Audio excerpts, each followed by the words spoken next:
സുഹൃത്തുക്കളെ, ഇത് ബാംഗ്ലൂരിലെ ഒരു പ്രഭാത കാഴ്ചയാണ്. ബാംഗ്ലൂർ യശ്വന്ത്പുരം എന്ന് പറയുന്ന സ്ഥലത്തെ ഒരു പ്രഭാത കാഴ്ച. നമ്മൾ രാവിലെ നടക്കാൻ ഇറങ്ങിയപ്പോൾ കണ്ടതാണ്. രാവിലെ തന്നെ നല്ല ഫ്രഷ് ആയിട്ടുള്ള പച്ചക്കറികളൊക്കെ വന്നു, അതെല്ലാം അറേഞ്ച് ചെയ്ത് വെക്കുകയാണ്. നമ്മുടെ ഇവിടുത്തെ പോലെ വലിയ വലിയ കടകളല്ല, ആ കടയുടെ മുറ്റത്ത് തന്നെ തിണ്ണയിൽ തന്നെ ഇതുപോലെ വെക്കുന്നുണ്ട്. അതുപോലെ തന്നെ മണ്ഡലക്കാലാണല്ലോ, അതുകൊണ്ട് തന്നെ ഒരുപാട് ഈ കെട്ടുനിറയ്ക്കുള്ള സാമഗ്രികൾ, അത് മാലയിടാനും അല്ലെങ്കിൽ കെട്ടുനിറയ്ക്കാനൊക്കെ ഉള്ള ഒരുപാട് സാമഗ്രികൾ വിൽക്കുന്ന കടകൾ രാവിലെ തന്നെ ഓപ്പൺ ചെയ്തിട്ടുണ്ട്. നല്ല ഭക്തിഗാനങ്ങളാണ്, അതുകൊണ്ടാണ് നമ്മളിത് മ്യൂട്ട് ചെയ്തത്.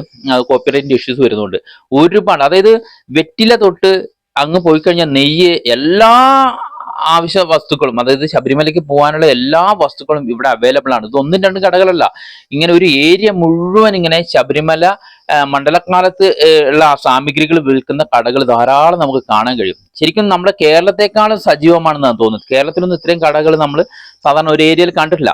അത് കഴിഞ്ഞാൽ ധാരാളം പൂക്കൾ വിൽക്കുന്ന കാണാം. രാവിലെ തന്നെ ബന്ദിപ്പൂ, ജമന്തിപ്പൂ മുതലായ പൂക്കൾ കൊണ്ടുള്ള മാലകൾ അതിങ്ങനെ തട്ടായിട്ട് വെച്ചിരിക്കുകയാണ്, ഈ വാഹനങ്ങളിൽ തൂക്കാനും അതുപോലെ നമ്മൾക്ക് ചൂടാനൊക്കെ ആയിട്ട്. അതേപോലെ പല ഇലകൾ കൊണ്ടുള്ള പൂക്കൾ, തുളസി ഉണ്ട്, അതുപോലെ കൂളൊക്കെ ഉണ്ടെന്ന് തോന്നുന്നു. അതുപോലെ ഒരുപാട് മുല്ലപ്പൂക്കൾ കാണാം. കനകാമ്പരമൊക്കെ ഒരുപാടുണ്ട്. ഇത് അരളി പോലെ എന്തൊക്കെയോ പൂക്കളുണ്ട്. ഇതും ഒരു ഭയങ്കര കാഴ്ചയാണ്. രാവിലെ തന്നെ ഒരുപാട് ആളുകൾ വാങ്ങുന്നുണ്ട്.